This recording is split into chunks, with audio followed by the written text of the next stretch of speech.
하나님 감사합니다. 오늘도 예배할 수 있도록 인도하신 하나님, 이 시간에 저희가 마음과 정성을 다하여 귀한 것 구별하여 아버지 하나님 앞에 드립니다. 기뻐 받아 주시옵소서.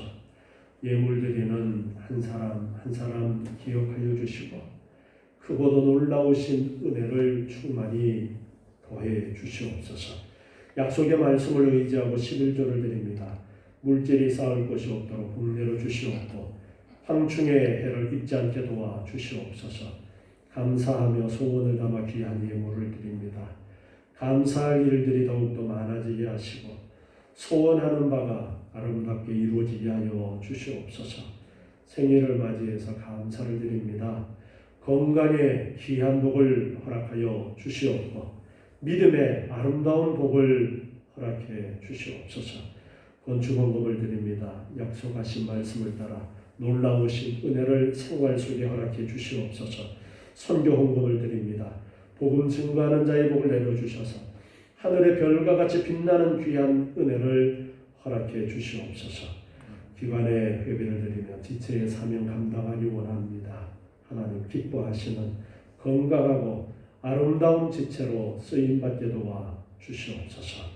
아버지 하나님, 성미하는 가정들을 기억하시고 일용할 양식이 끊이지 않게 하시고 건강의 복을 더하여 주시옵소서. 여러 가지 모양으로 봉사하는 귀한 손길들을 기억하여 주시고 그 귀한 손길들 위해 아버지 하나님 더욱더 크신 은혜를 더하여 주시옵고 더욱더 감사와 기쁨으로 섬길 수 있도록 아버지 하나님 복의 복을 더하여 주시옵소서. 코로나로 인하여 많은 어려움을 당하고 있습니다. 우리 성도들의 삶을 살펴주시옵소서. 형통함으로 인도하여 주시옵소서. 건강을 지켜주시옵소서. 아버지 하나님, 이러한 때에 더욱더 하나님을 바라보며 하나님 가까이 나아갈 수 있는 저희의 삶이 되게 인도하여 주시옵소서. 나라의 위정자들을 붙들어 주셔서 지혜롭게 나라를 잘 다스려갈 수 있도록 인도하여 주시옵고 살아 역사하시는 하나님을 의지할 수 있도록 주님 인도해 주시옵소서. 오늘도 말씀을 통하여 은혜 주시고 저희의 삶이 더욱더 하나님 가까이 나아갈 수 있도록 성령 하나님 인도하여 주시옵소서. 예수님의 이름으로 기도드리옵나이다. 아멘.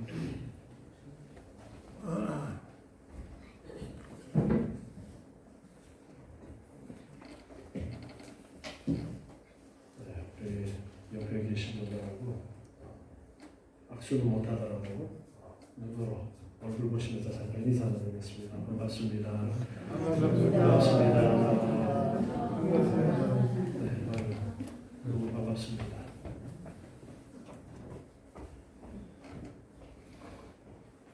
모든 생활에 제한이 있는 이러한 때에 이렇게 믿음을 지켜나가기 위해서 함께 모인 우리 성도들의 믿음을 하나님께서는 귀하게 보실 줄 믿습니다. 아멘.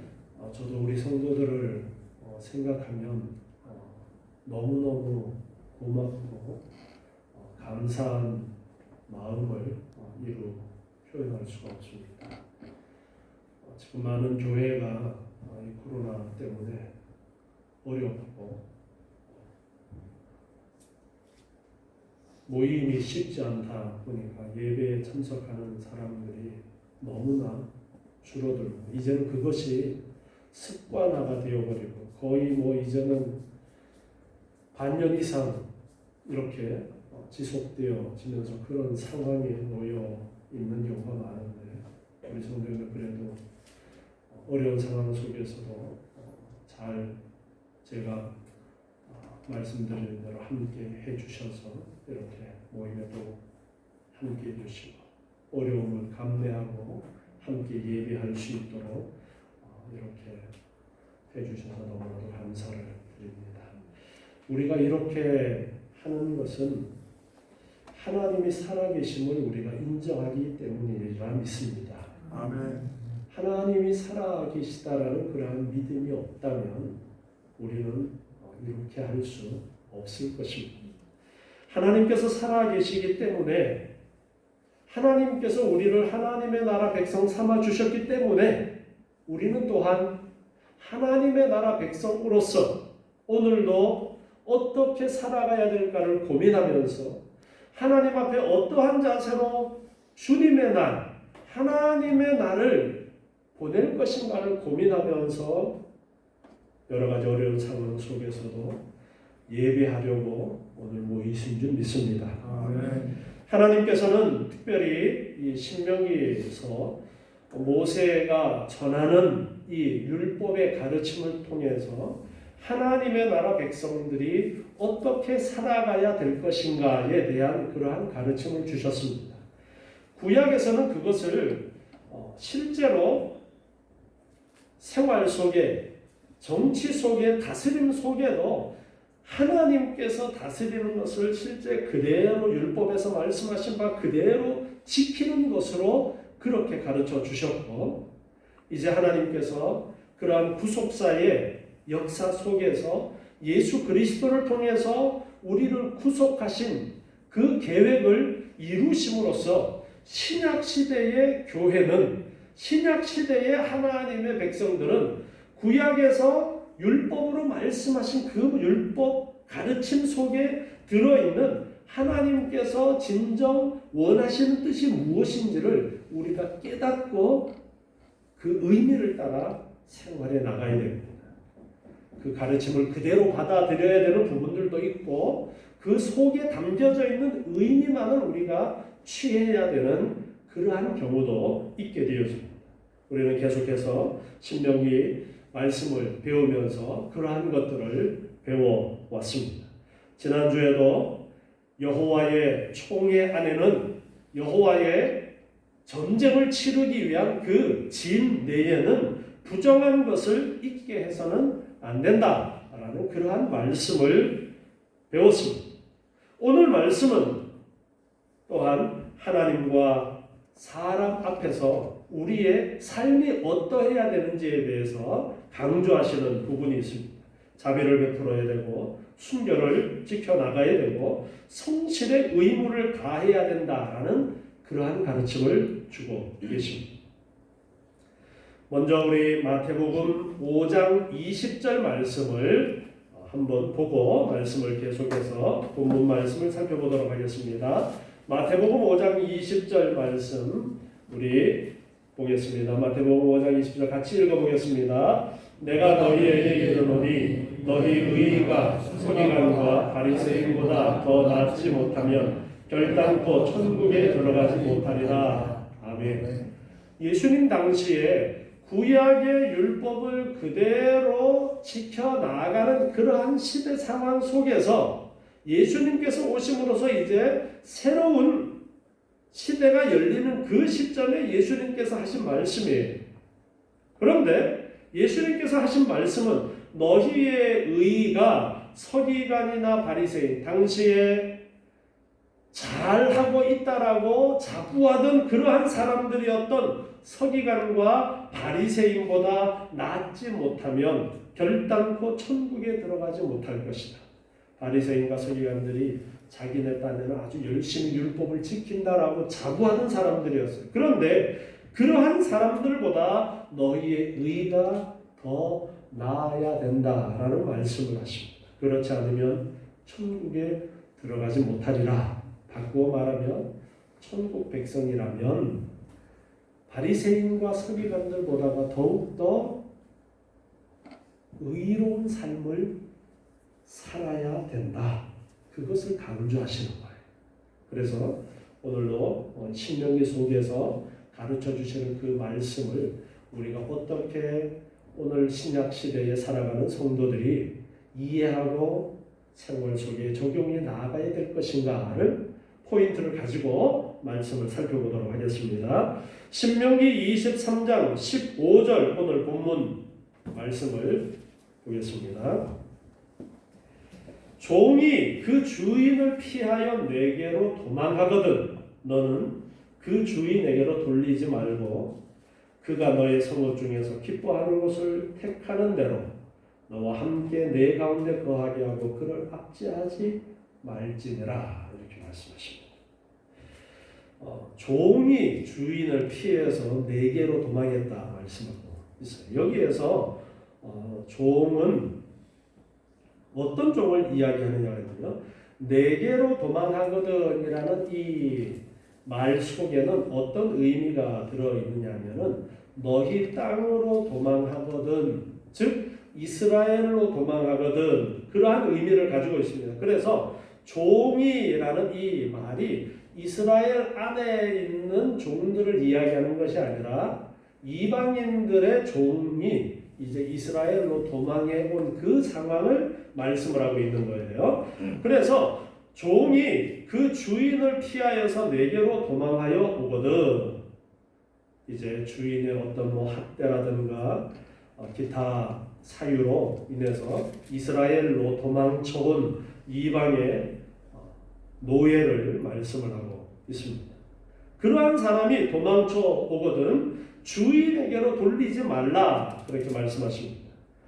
당시에 함무라비 법전이라고 우리 널리 알려져 있는 그 비슷한 시기에 그 함무라비 법전에는 어떻게 기록이 되어져 있는 것을 발견할 수 있느냐 하면은요, 종이 도망쳤다가 잡히면 죽이도록 그렇게 함무라비 법전에 기록된 것을 볼 수가 있어요. 그러니까 당시에 이방인 종이 이스라엘로 도망갔는데 이스라엘에서 야 너 돌아가라고 하면은 그 종은 죽는 거예요.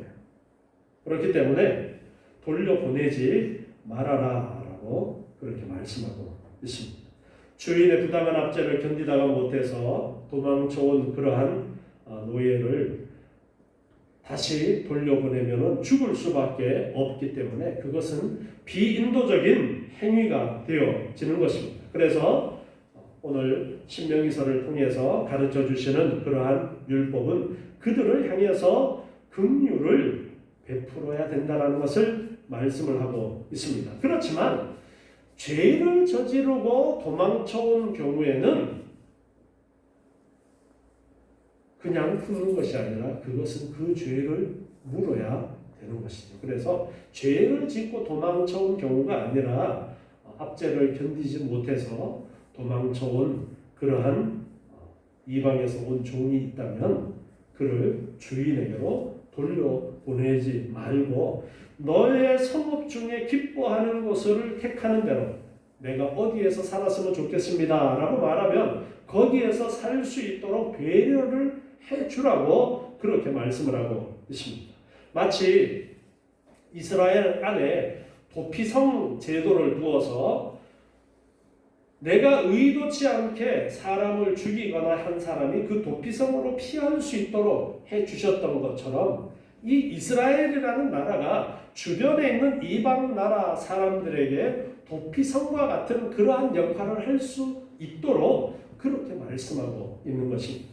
도피성 제도가 가지고 있는 영적인 의미는 바로 예수 그리스도를 상징하는 상징성을 가지고 있다라고 했습니다. 지금 좀 더 크게 본다면 이스라엘이라는 이 공동체가 주변 나라들이 볼 때에는 예수 그리스도와 같은 피난처, 저기에 가면 구원 얻을 수 있다라는 그러한 메시지를 전할 수 있는 그러한 것이 바로 이방인 종이 너희에게로 도망오면 그를 품어주어라, 이 말씀을 지금 하고 계시는 거예요. 그래서 너와 함께 거할 수 있도록 해주어라, 그를 압제하지 말아라 라고 그렇게 말씀을 하고 있는 것입니다. 출애굽기 22장 21절 말씀에서 보면은요, 출애굽기 22장 21절 너는 이방 나그네를 압제하지 말며 그들을 학대하지 말라. 너희도 애굽 땅에서 나그네이었었으니라. 나그네를 대접을 잘 해주어야 된다는 말씀을 하고 있습니다. 나그네는 지금 오늘 말씀처럼 이방의 종으로 있다가 도망쳐온 사람이 이스라엘 사회 속에 살아가는 것 정말 어렵습니다. 종살이하면서 사실 살아가는 것 외에는 살아갈 길이 없어요. 왜요? 땅 분배가 이미 다 끝난 상황 속에서 살 수 있는 길은 그저 열심히 내 몸으로 이 일에서 겨우 생계를 유지해 나갈 수 있는 그 정도의 삶밖에 살 수가 없는 상황이에요. 그렇기 때문에 그 사람들을 힘없는 자라고, 일가 친척도 없어요. 홀로 외톨이에요. 그러니까 저놈 가지고 있는 거 뺏어서 내 배 채워야지라고 마음먹고 뺏으면 얼마든지 뺏을 수 있는 그런 상황에 처해 있는 연약한 사람이기 때문에 그들을 압제하지 말아라 라고 그렇게 말씀합니다. 그러면서 너희들도 애국에서 나그네의 삶을 살지 않았느냐, 그것을 기억하면서 그 나그네들을 향해서 은혜를 베풀어라, 사랑을 베풀어라, 그렇게 말씀을 하고 있는 것입니다. 그래서 이방인 종이 이스라엘 사회로 도망쳐 오면은 그를 품어주고 그에게 은혜를 베풀어 줄 것을 말씀을 하시는 것이 15절과 16절의 말씀인 것입니다.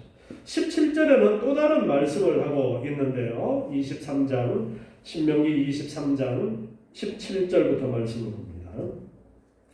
이스라엘 여자 중에 창기가 있지 못할 것이요 이스라엘 남자 중에 미동이 있지 못할지니 창기의 번 돈과 개 같은 자의 소득은 아무 서원하는 일로든지 내 하나님 여호와의 전에 가져오지 말라. 이 둘은 다 내 하나님 여호와께 가증한 것임이니라. 여기에 17절에 창기와 미동이 등장합니다. 이 창기와 미동은 가나안 땅에서 우상들에게 바쳐져서 매음 행위를 하는 여자와 남자들을 가르칩니다. 단순하게 돈 벌기 위해서 몸을 파는 창기와는 다른 단어를 사용을 하고 있습니다. 그래서 우상의 신전에 속해서 우상 숭배의 한 행위로서 종교적인 매춘 행위를 하는 그러한 창녀들을 가리켜서 창기라고 그렇게 번역하고 있습니다. 공동 번역은 이를 이렇게 번역을 했어요. 성소에서 몸을 파는 여자라고 이렇게 의역을 해서 번역을 해놓기도 했습니다. 그리고 미동이라는 것은 남자를 이야기합니다. 남자 창기를 이야기를 하는데요. 남창이라고 그렇게 말하기도 합니다. 또한 다른 성경에서는 남색이라고 번역을 해놓기도 했습니다. 남색이라는 말이 같은 의미를 이야기하고 있습니다. 그러니까 남자 창기를 이야기하는데 이들 역시 신전에서 우상을 섬기는 그러한 의식 가운데 이런 것들이 있었던 것입니다. 그래서 그러한 일하는 창기와 미동을 말씀을 하고 있습니다. 이스라엘 중에는 이스라엘 사람들은 이러한 창기와 미동이 있어서는 안 된다라는 것을 말씀을 합니다. 그리고 18절에서는 그들이 번 돈을 창기의 번 돈과 개 같은 자의 소득이라고 그렇게 말씀하고 있습니다. 이들이 번 돈은 아무 서원하는 일로든지 여호와의 전에 가져오지 말라. 하나님 앞에 제사 제물을 드릴 때에 하나님 앞에 속죄제라든가 번제라든가 이렇게 제사를 드리는 제물은 흠 없는 것을 드려야 합니다. 그리고 흠 있는 것이라도 드릴 수 있는 경우가 있는데 그것은 화목제라든가 서원제로서 내가 하나님 앞에 드리고자 약속을 해서 이것을 드리겠습니다. 약속한 것으로 드리는 것으로는 드릴 수 있었어요. 그러니까 서원제가 드리는 예물 중에서 가장 그래도 어떻게 보면 급수로 따진다면은 급이 낮은 것도 드릴 수 있도록 허용이 된 그러한 경우예요. 그런데 서원하는 일로서도 창기와 미동들이 번 돈은 안 된다는 것을 말씀하고 있어요. 그러면서 이 둘은 다 내 하나님 여호와께 가증한 것이다. 지독히 싫어한다, 혐오한다라는 의미를 가지고 있는 단어예요. 하나님께서 너무너무 싫어하시는 것이다라는 것입니다. 우리나라 말에 개같이 벌어서 정승같이 쓴다라는 그런 말이 있는데요.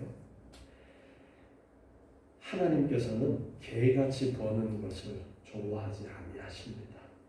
하나님께서는 우리 그리스도인들은 버는 것도 정당한 방법과 노력으로서 버는 것을 원하시지, 정당하지 않는 방법으로 다른 사람을 등치거나 속이거나 그런 식으로 해서 버는 것을 하나님이 좋아하시잖아요. 그 영화 같은데 보면은 노름하는 장면에서 하나님 한 번만, 예, 우리나라 영화보다가 저기 미국의 서부 영화 같은데 보면은 그런 장면들이 더 자주 등장하는데, 하나님 앞에 기도해. 하나님 이번 한 번만 하게 해주세요. 이번에 한탕 하면은 제가 하나님께 얼마큼 드릴게. 소원이에요, 그죠? 네. 하나님은 그거 아주 가증하게 싫어하십니다. 정당한 방법으로, 정당한 노력으로 우리가 벌어야지, 하나님이 싫어하시는 방법으로 버는 것 그 자체가 하나님이 받으시지 않는다라는 것을 우리가 이 말씀을 통해서 다시 한번 되새겨야 될 것입니다. 그래서 여러분들이 지금 현대 사회는 돈이 지배하는 사회다, 그렇게도 말할 수가 있습니다. 뭐 돈 벌기만 하면 되지라고 그렇게 생각할 수 있는데요. 우리가 돈을 벌 때에 과연 이것이 정당한 방법인가 다시 한번 우리가 고민해 봐야 돼요. 그게 하나님의 나라 백성들의 생활입니다. 하나님의 나라 백성들은 그렇게 생활해야 되는 거예요.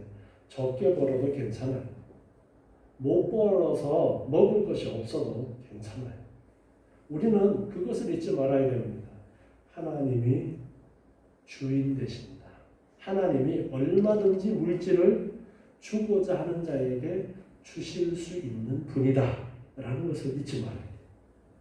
그걸 놓쳐버리면 내 노력으로 내가 벌어서 하나님 기쁘게 해드려야지, 이런 엉뚱한 발상을 하게 되어요. 내가 열심히 노력해서 벌어서 하나님 기쁘게 해드려야지. 하나님은 그럴 능력이 없으니까. 세상의 부모님들은 이제 기력이 쇠하고 더 이상 경제 활동을 할 능력이 없는 그러한 경우가 대부분이죠. 그런 경우에 우리가 열심히 벌어서 기쁘게 해드려야지라는 생각을 할 수가 있습니다. 그런데 하나님은 전지전능하시고 우리의 생사화복을 주장하시는 하나님이십니다. 그래서 돈을 주시는 분도 하나님이시고 거두어 가시는 분도 하나님이십니다. 그런데 그 하나님 앞에 내가 열심히 해서 하나님 기쁘게 해드려야지라는 이 발상 자체가 틀렸어요. 하나님을 기쁘시게 하면, 하나님을 인정하는 삶을 살고 내가 열심히 생활하면 하나님이 나에게 물질의 복을 주시는 것이고, 그 물질 주시는 것을 가지고 하나님을 향해서 우리는 고백하는 것뿐이에요. 11조도 바로 그거예요. 하나님이 나에게 주셨습니다라는 그 고백에 불과한 것입니다. 감사의 예물도 하나님이 나에게 이렇게 주셨습니다. 하나님이 나에게 이런 은혜를 주셨습니다. 감사합니다라고 드리는 것에 불과한 것이지, 내가 이만큼 벌어서 하나님 드려서 하나님 기쁘게 해드려야지, 그러한 생각 자체가 하나님을 올바로 알지 못하는 데서 출발하는 것입니다. 이렇게 하나님의 나라 백성들은 절대 하나님이 싫어하시는 그러한 방법으로 돈을 벌거나 생활하지 말아라라는 교훈을 주고 계십니다. 다음 이제 또 19절부터 말씀을 보겠습니다. 내가 형제에게 꾸이거든 이식을 취하지 말지니, 곧 돈의 이식, 식물의 이식, 무릇 이식을 낼 만한 것의 이식을 취하지 말 것이라. 타국인에게 내가 꾸이면 이식을 취하여도 가하거니와 너의 형제에게 꾸이거든 이식을 취하지 말라. 그리하면 내 하나님 여호와께서 내가 들어가서 얻을 땅에서 내 손으로 하는 범사에 복을 내리시리라. 돈 거래에 대한 말씀을 좀 하고 계시는데요. 우리 레위기 25장 35절 말씀 한번 보겠습니다. 레위기 25장 35절 말씀이에요. 레위기 25장 35절. 내 동족이 비난하게 되어 빈손으로 내 곁에 있거든. 동족이 가난해서 빈손으로 있습니다. 너는 그를 도와 객이나 우거하는 자처럼 너와 함께 생활하게 하되 너는 그에게 이식을 취하지 말고 내 하나님을 경외하여 내 형제로 너와 함께 생활하게 할 것인지 너는 그에게 이식을 위하여 돈을 꾸이지 말고 이익을 위하여 식물을 꾸이지 말라. 여기 말씀을 보면은 동족에게 이식을 취하지 말아라. 즉 돈 빌려주고 이자를 받지 말라라는 말씀인데요. 돈 빌려주고 이자를 받지 말라라는 상황을 잘 이해를 해야 됩니다. 여기에서 말씀하시는 상황을 어떤 상황을 말씀하시는 거냐 하면은 가난해서 먹고 살기 어려운 형편에 있는 그러한 형제가 먹을 것 좀 구워달라고 왔어요. 이 상황입니다. 이 상황에서 구워주면서 야, 내 구워주면은 이자는 얼마나 쳐줄래? 그렇게 하지 말고 필요한 만큼 구워주라는 거예요. 그것을 그냥 주면은 더 좋겠지만 그냥 줄 만큼 내가 넉넉하지 못하면은 그냥 이자 받지 말고 구워주라는 거예요. 이방인들이 빌리러 왔을 때는 이자를 쳐서 받을 수 있지만 동족이 꾸이러 왔을 때는 먹을 것이 없어서 꾸러 왔을 때는 이자를 받지 말고 물건을 주든지 먹을 것을 주든지 돈을 빌려주든지 그렇게 빌려주라는 것을 말씀합니다. 사업하기 위해서 돈 빌리러 온 케이스는 다른 문제입니다. 그러한 경우는 당연히 이자를 챙겨받을 수 있습니다. 사업한다라는 것은 한편으로는 내가 그 사업에 함께 돈을 빌려준다라는 것은 함께 동참하는 것과 비슷한 개념이 되어집니다. 그렇기 때문에 돈을 빌려가는 사람도 내가 어떤 일을 하려고 하는데 돈을 좀 빌려주면 내가 이자를 얼마 쳐주겠다. 그것은 내가 이 일을 잘해서 그 이익을 나눠주겠다는 말과 같은 거예요. 그렇기 때문에 그러한 경우에는 동족이라 할지라도 이자를 취할 수가 있어요. 그러한 경우에도 돈 빌려가놓고서 아니 성경에 동족한테 이자 받지 말라 그러는데 나한테 지금 이자 달라 그러면은 나쁜 놈 아닌가? 그 돈 빌려간 사람이 뭐예요? 네, 나쁜 사람이죠. 그렇게 되면 먹을 것이 없는 경우와 내가 사업을 불리기 위해서 돈을 빌려가는 케이스는 다른 겁니다. 그래서 먹을 것이 없는 상황 속에서는 거저주기라도 해야 됩니다. 누가복음 6장 34절부터 말씀을 하고 보겠습니다. 누가복음 6장 34절 너희가 받기를 바라고 사람들에게 빌리면 칭찬받을 것이 무엇이며 죄인들도 의수히 받고자 하여 죄인에게 빌리느니라. 오직 너희는 원수를 사랑하고 선대하며 아무것도 바라지 말고 빌리라. 그리하면 너희 상이 클 것이요 또 지극히 높으신 이의 아들이 되리니 그는 은혜를 모르는 자와 악한 자에게도 인자로우시니라. 아멘. 예수님께서는 어떻게 말씀을 하고 있느냐면요. 먹을 것이 없는 그러한 어려운 형편에 빌리러 오는 사람이 있을 경우에 돌려받을 것을 생각하고 그냥 이자 안 받고 빌려주는 그 수준을 뛰어넘어서요. 원수까지에게라도 이방인들에게는 이자를 받고 빌려주는 그런 차원을 뛰어넘어서 원수에게라도 받을 것 생각하지 말고 빌려주고 은혜를 베푸는 그런 삶을 살라고 말씀하고 있습니다. 받을 것이 없는 사람에게 빌려주면은 누가 채워주시느냐? 하나님이 채워주십니다. 그렇게 가르쳐주고 계시는 것입니다. 잠언 19장 17절 말씀을 보면요. 잠언 19장 17절에 우리 같이 읽어보겠습니다. 가난한 자를 불쌍히 여기는 것은 여호와께 꾸이는 것이니 그 선행을 갚아 주시리라. 아멘.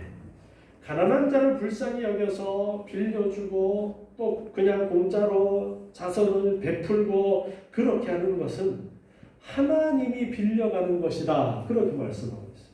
하나님이 빌려가시면은 하나님이 갚아주시는 거예요? 안 갚아주시는 거예요? 갚아주시는 거죠. 네. 바꾸어서 말하면 이거예요. 가난한 자에게 빌려주면서 야 그러면 내가 이거 빌려주면은 너가 담보로 뭐 하나 맡겨야 되잖아? 자 담보가 없으면은 담보 대신에 또 뭘 세울 수 있습니까? 보증. 네, 보증인을 세울 수 있는데 누가 보증인이라는 거예요? 하나님이 보증인이라는 거예요. 그러니까 떼일 가능성이 있는 거예요, 없는 거예요? 없는 거예요. 아니 하나님을 만나야 받지. 떼일 확률이 없다라는 거예요. 그러니까 은혜를 베풀어라. 너희의 선행을 갚아줄 것이라고 말씀하십니다. 하나님이 살아계시다라고 인정하는 사람이 아니라면 이렇게 못하죠. 그런데 하나님이 살아계시다라는 것을 인정하는 사람은 내가 형편되는 대로 정말 힘들고 어려운 사람들을 위해서 자선을 베풀고 빌려 달려면 빌려주고 그래서 그 사람이 그걸 먹고 힘을 얻고 생활을 할 수 있도록 도와주는 일들을 우리가 게을리해서는 안 되고 그렇게 하는 것이 하나님으로부터 복을 받는 길이다라는 것을 우리가 잊지 말아야 됩니다. 예수님께서는 원수에게까지 그렇게 베풀어라 말씀하고 있어요. 다음에 이제 다시 본문으로 돌아와서 신명기 23장 21절 말씀에 보면요. 서원에 대해서 말씀을 하시는데요. 21절 보니까 내 하나님 여호와께 서원하거든 갚기를 더디하지 말라. 내 하나님 여호와께서 반드시 그것을 내게 요구하시리니 더디면 내게 죄라. 내가 서원치 아니하였으면 무죄하니라마는 내 입에서 낸 것은 그대로 실행하기를 주의하라. 무릇 자원한 예물은 내 하나님 여호와께 내가 서원하여 입으로 언약한 대로 행할지니라. 서원은 하나님과의 약속입니다. 하나님이 이렇게 해주시면 제가 어떻게 하겠습니다. 약속하는 거예요. 하나님 이번에 제가 학교에 시험을 보는데 합격하게 해주시면은 제가 하나님 앞에 헌금을 100만 원을 드리겠습니다. 이게 약속을 했어요. 이게 이런 것이 서원이라는 거예요. 서원을 했다면 반드시 그것을 갚아야 되는데 갚는 거는 당연한데 더디게 하지 말라 말씀하십니다. 서원을 더디 갚지 말라. 하나님께서 반드시 그것을 너에게 요구하신다. 더디면 내게 죄라고 말씀하고 있어요. 더디게 하나님 앞에 갚는다면 그것은 죄라고 말씀하고 있어요.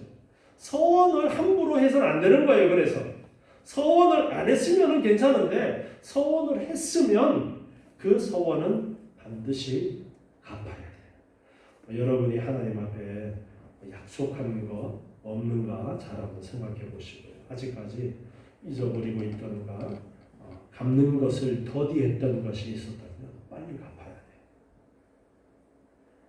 23절에 보니까 내 입에서 낸 것은 그대로 실행하기를 주의하라. 입에서 낸 대로 약속한 대로 그대로 행해야 되는 거예요. 요거를 조금 바꿔가지고 그게 아니라 그대로 행하는 것을 주의하라. 그렇게 말씀하십니다.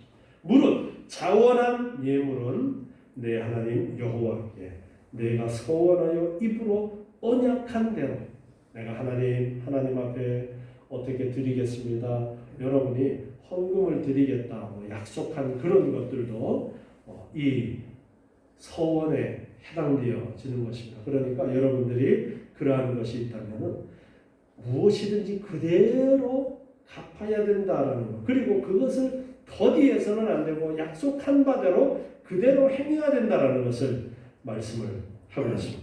그래서 우리가 함부로 서원을 해서는 안 돼요. 그리고 우리 그리스도인들은 약속을 소중하게 여겨야 됩니다.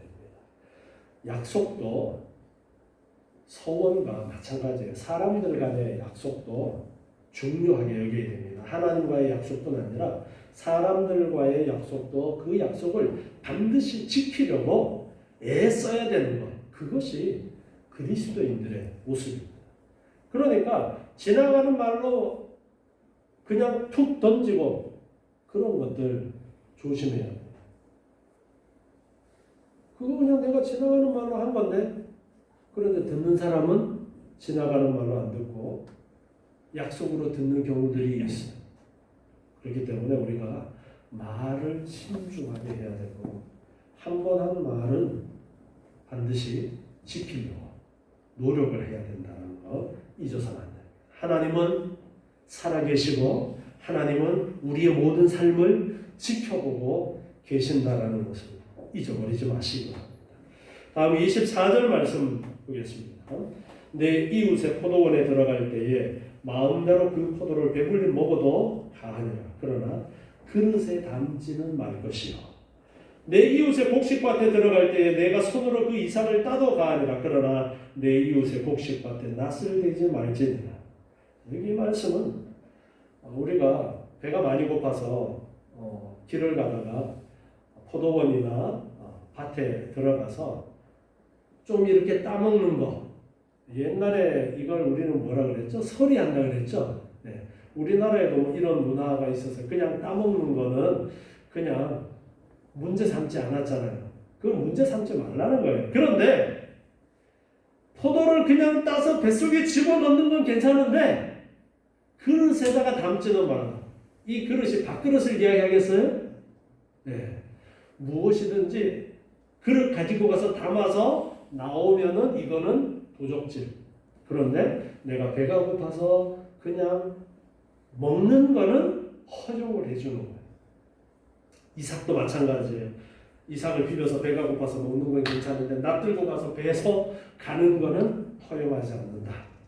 생존을 위해서 최소한의 것은 허용을 하라는 거예요. 은혜를 베풀라는 것입니다. 그러나 굶주린 자라 할지라도 한계를 말씀하시는데 그것을 그릇에 담아온다던가 낫을 들어서 그것을 잘 나오는 것은 허용하지 않고 있습니다. 하나님은 사유재산을 인정을 하십니다. 사유재산을 인정하셔서 이제 개인의 재산권에 대해서 보장을 해 주시는 거예요. 그런데 하나님께서 어떤 사람에게는 많이 주고 어떤 사람에게는 적게 주고 어떤 사람에게는 안 주기도 하셔요. 이게 하나님께서 하시는 일이에요. 아니 하나님 그냥 똑같이 나눠주면 좋을 텐데 왜 똑같이 나눠주지 않아요? 자, 똑같이 나눠주자 이게 무슨 주의예요? 공산주의는 똑같이 생산해서 다 똑같이 이렇게 나눠주자라는 거. 뭐 이미 이 지구상의 공산주의는 끝난 거나 마찬가지인데 지금 100% 배급제로 돌아가는 나라가 이제는 없습니다. 소련도 무너졌고 중국도 이미 100% 배급제 이미 이루어지지 않고 있고 북한도 100% 배급제로 먹고 살 수가 없어서 시장이 생겨나고 있는데 100% 배급제 공산주의에서는 시장이라는 것이 없습니다. 물건 사고 팔고 하는 게 없어요. 무조건 다 나눠주는 거예요. 그런데 하나님도 똑같이 다 나눠주는 것이 아니라 어떻게 하시느냐? 어떤 사람에게 많이 주고 어떤 사람에게 적게 주고 어떤 사람에게 안 주셔요. 그러면서 하나님께서 많이 있는 자가 없는 자에게 나누어 주어라. 이렇게 말씀하신 거예요. 하나님이 얼마든지 똑같이 나눠주실 수 있는데 그렇게 아니하시고 물질을 차등이 있게 주시고서 이것을 너가 관리해. 그런데 없는 사람에게 나눠줘. 이렇게 하시고 이게 우리에게 맡겨진 물질입니다. 그래서 우리에게 맡겨주신 이 물질을 가지고 하나님의 뜻을 따라서 우리가 행해야 되는 거예요. 거꾸로 없는 사람이 있는 사람에게 가서 야! 하나님이 너한테 맡겨놨잖아. 빨리 내 거 내놔. 그렇게 하라는 거예요? 네, 이게 혁명 일으켜서 없는 사람들이 있는 사람한테 개떼같이 몰려가서 뜯어가는 거예요. 공산주의 혁명 과정에서 일어나는 일들이에요. 하나님은 그렇게 하는 것이 아니라 없는 사람이 있는 사람한테 야 내놔가 아니라 있는 사람한테 야 너 없는 사람 나눠주라. 이렇게 말씀하셨어요. 없는 사람에게 그것을 나누어 주면은 하나님의 말씀대로 행했기 때문에 더욱더 은혜를 주시지만 하나님의 말씀대로 그가 행하지 아니하면 그에게 하나님이 더 많은 것들을 맡기시지 않는 거예요. 그렇다고 해서 없는 사람이 있는 사람한테 가서 억지로 빼앗아 오는 것을 하나님이 허용하신 것은 아니다라는 것을 우리가 또한 놓쳐서는 안 될 것입니다. 하나님이 살아계십니다. 지금도 하나님이 모든 것을 주장하고 계세요.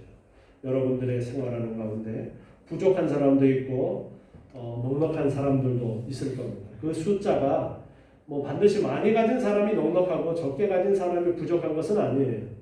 많이 가졌는데도 나는 부족하다라고 하는 사람도 있고 적게 가졌는데도 나는 넉넉하다라고 그렇게 느끼면서 베푸는 사람들도 있습니다. 여러분 마음속에 내가 가난한 자들에게 나눠줄 마음이 있어서 나누어주는 사람이라면 하나님께서는 넉넉하게 주신 것과 같은 것이고 하나님께서 또한 그러한 사람들에게는 더욱더 많은 것들을 맡기실 것입니다. 하나님은 살아계셔서 우리가 이 땅에 살지만 하나님의 나라 백성으로서 하나님의 나라 백성답게 살아가기를 원하고 계십니다. 우리가 이 신명기 말씀을 계속 배우면서 계속 언급하는 말씀은 너희의 아버지가 온전하시니까 너희도 온전해라. 하나님이 온전하시니까 너희도 온전하기를 힘써라. 이 말씀을 하고 계십니다. 너희가 하나님의 자녀니까 하나님의 자녀답게 그렇게 하나님의 뜻을 기억하면서 살아. 오늘도 하나님께서 우리에게 주신 말씀을 기억하면서 하나님이 우리의 주인 되시고 하나님께서 모든 것을 주장하시는 가운데 우리가 살아가고 있습니다.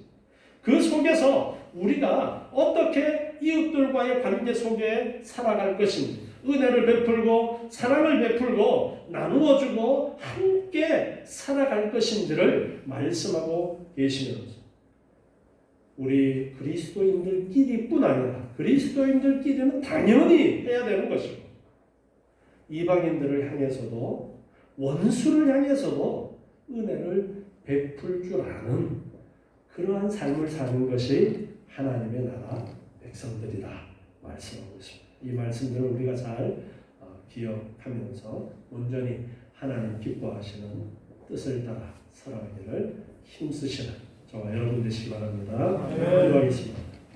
하나님 감사합니다.